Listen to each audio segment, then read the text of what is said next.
शमशान घाट की उस सन्नाटे भरी दोपहर में जब 4 चिताएं एक साथ सजी खड़ी थी और हवा में राख, दर्द और खामोशी घुल चुकी थी, तभी एक ऐसी आवाज गूंजी जिसने हर किसी की रूह तक हिला दी। इन चिताओं को मुखग्नि कौन देगा? यह सवाल जितना साधारण लग रहा था, उसका जवाब उतना ही खौफनाक था, क्योंकि जिसका हक था वो सलाखों के पीछे था और जिसे कभी इस घर ने गोद लेकर पाला पोसा था, वे 12 साल का मासूम देवांश आज अपनी ही माँ, बहन, दादा और दादी को मुख अग्नि देने के लिए खड़ा था। यह सिर्फ एक परिवार की मौत की कहानी नहीं थी, यह भरोसे के टूटने, रिश्तों के बिखरने और गुस्से के उस अंधे तूफान की कहानी थी जिसने एक पूरे घर को पल भर में खत्म कर दिया था। उत्तर प्रदेश के एटा जिले में 19 जनवरी 2026 की वो दोपहर किसी आम दिन की तरह ही शुरू हुई थी, लेकिन किसी को अंदाजा नहीं था कि कुछ ही घंटों में ये गांव एक ऐसी घटना का गवाह बनने वाला है जिसे लोग जिंदगी भर नहीं भूल पाएंगे। करीब 2:17 पर 12 साल का देवांश अपने स्कूल से घर लौटा था। उसे उस दिन स्कूल से लेने कोई भी नहीं आया था, जो कि उसके लिए असामान्य था। रोज कोई ना कोई उसे लेने जरूर आता था, लेकिन आज वो अकेले गुस्से में अपना बैग खुद उठाए घर की ओर बढ़ रहा था। उसके मन में नाराजगी थी, शिकायत थी और वही गुस्सा उसके चेहरे पर साफ झलक भी रहा था। घर के मुख्य गेट का छोटा हिस्सा हमेशा की तरह खुला हुआ था।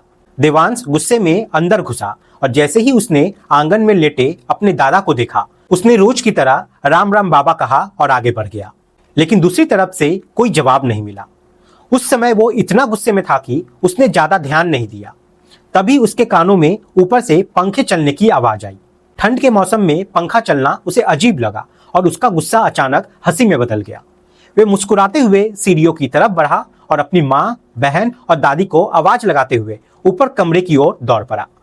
जैसे ही वो कमरे में पहुंचा, सबसे पहले उसने पंखा बंद किया, लेकिन पंखा बंद करने के बाद जो उसने देखा, उसने उसकी दुनिया ही बदल दी। कमरे के फर्श पर उसकी बड़ी बहन ज्योति खून से लथपथ पड़ी हुई थी। उसकी उम्र करीब 22 साल थी। देवांश की नजर जैसे ही वहां से हटती है, उसके पास ही उसकी दादी श्यामा देवी भी उसी हालत में दिखाई देती है।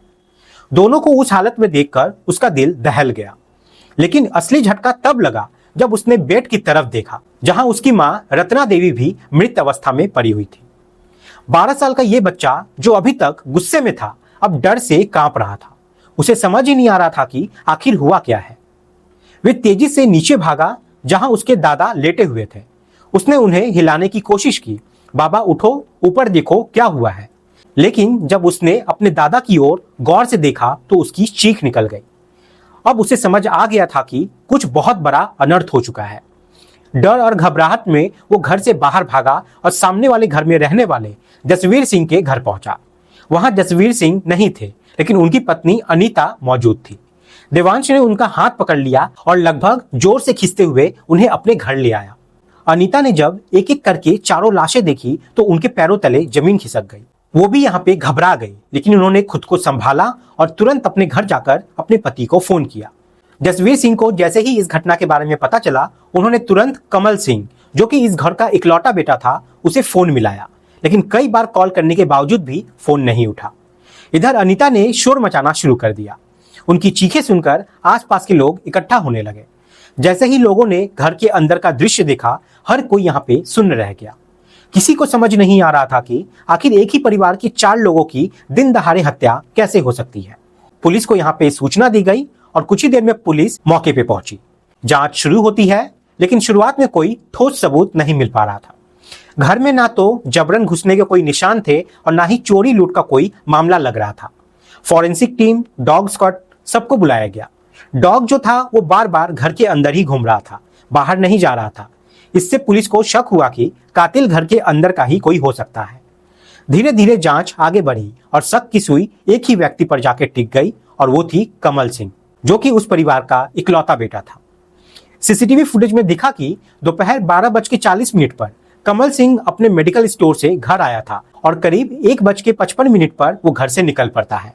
इस दौरान कोई बाहरी व्यक्ति न घर में अंदर आता है न बाहर जाता है।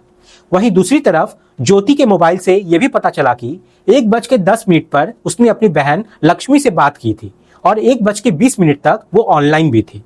इसके बाद उसका फोन बंद हो गया, यानी उसी समय के आसपास ये घटना हुई होगी।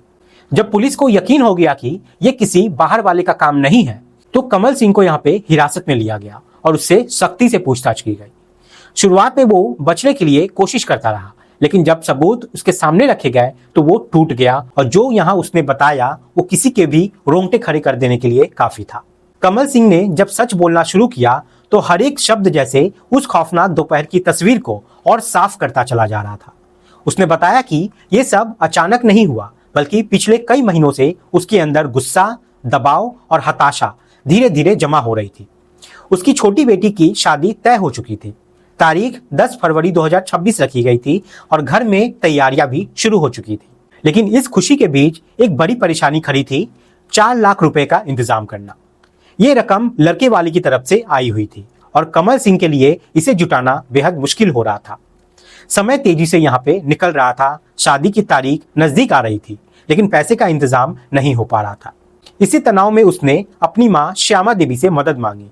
श्यामा देवी के पास 3 लाख थे, लेकिन उन्होंने साफ कह दिया था कि वे पैसे सीधे लड़के वालों के खाते में ट्रांसफर करेगी, कमल को हाथ में नहीं देगी। ये बात कमल को चुभ जाती है। उसे लगा कि उसकी अपनी माँ को ही उस पर भरोसा नहीं है।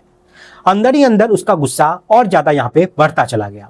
19 जनवरी की दोपहर जब वो मेडिकल स्टोर से खाना खाने घर आया तो उसकी पत्नी रत्ना देवी ने उससे फिर वही सवाल पूछा, पैसे का इंतजाम हुआ है या नहीं। ये सवाल ने जैसे उसके अंदर के गुस्से को भड़का दिया। उसने कहा कि अभी इंतजाम नहीं हुआ है। ये सुनते ही रत्ना देवी भड़क उठी। उन्होंने उसे ताने देना शुरू कर दिया, तुम 1 लाख रुपए भी यहाँ पे इंतजाम नहीं कर पा रहे हो और कैसे जिम्मेदारी बिता रहे हो अपने बेटी के प्रति। इन शब्दों ने कमल सिंह के अहंकार और गुस्से को पूरी तरह जगा दिया। बात बढ़ी और ये बहस गाली गलौज तक पहुंच गई। गुस्से में उसने अपनी पत्नी का गला पकड़ लिया और उसे बेड पर पटक दिया। रत्ना देवी यहाँ पे रोने लगी, लेकिन कमल का गुस्सा शांत नहीं हुआ। वे तुरंत छत पर गया और वहां से इंटरलॉकिंग की एक भारी ईंट उठाई और वापस कमरे में आया। उस पल उसने जो किया वो इंसानियत की हर सीमा को पार कर गया था। उसने अपनी पत्नी के सिर पर एक के बाद एक कई वार करना शुरू कर दिया। हर वार के साथ उसका गुस्सा और बढ़ता गया और कुछ ही पलों में रत्ना देवी की जान यहाँ पे चली जाती है। कमरे में सन्नाटा छा गया, लेकिन यह सन्नाटा ज्यादा देर तक नहीं रहा। शोर सुनकर उसकी बेटी ज्योति दौड़ती हुई कमरे में आई।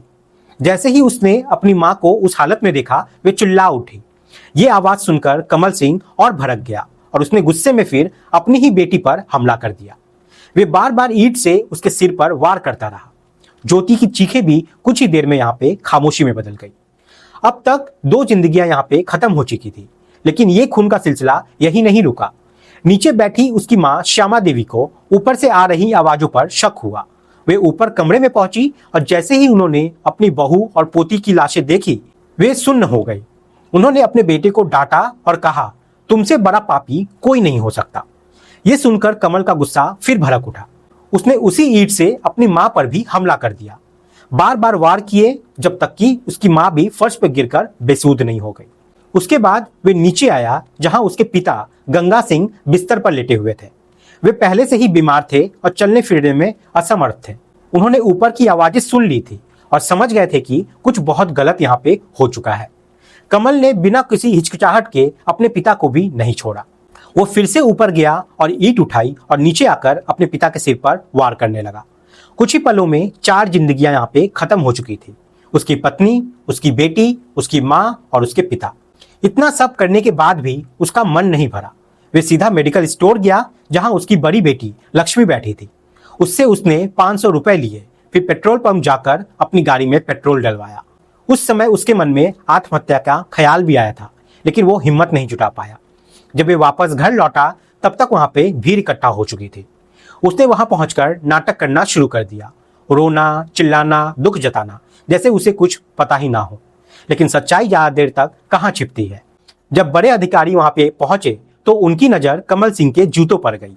जूते पर खून के छोटे छोटे धब्बे थे, कपड़े पर भी खून के निशान थे। शुरू में माहौल को देखते हुए पुलिस ने तुरंत कार्रवाई नहीं की, लेकिन जैसे जैसे सबूत सामने आते गए सच्चाई साफ हो गई। सीसीटीवी फुटेज, मोबाइल डेटा और घटना स्थल के हालात सब कुछ कमल सिंह की तरफ इशारा कर रहे थे। आखिरकार उसने अपना जुर्म कबूल भी कर लिया और फिर वही दृश्य सामने आया जिसने पूरे इलाके को हिलाकर रख दिया। 4 चिताएं एक साथ जलती हुई और उन्हें मुखअग्नि दे रहा था 12 साल का देवांश, वो बच्चा जिसे उस परिवार ने गोद लिया था, आज उसी परिवार के 4 सदस्य को अंतिम विदाई दे रहा था। इस घटना ने यह सोचने पर मजबूर कर दिया कि गुस्सा जब हद पार कर जाता है तो इंसान क्या से क्या बन जाता है।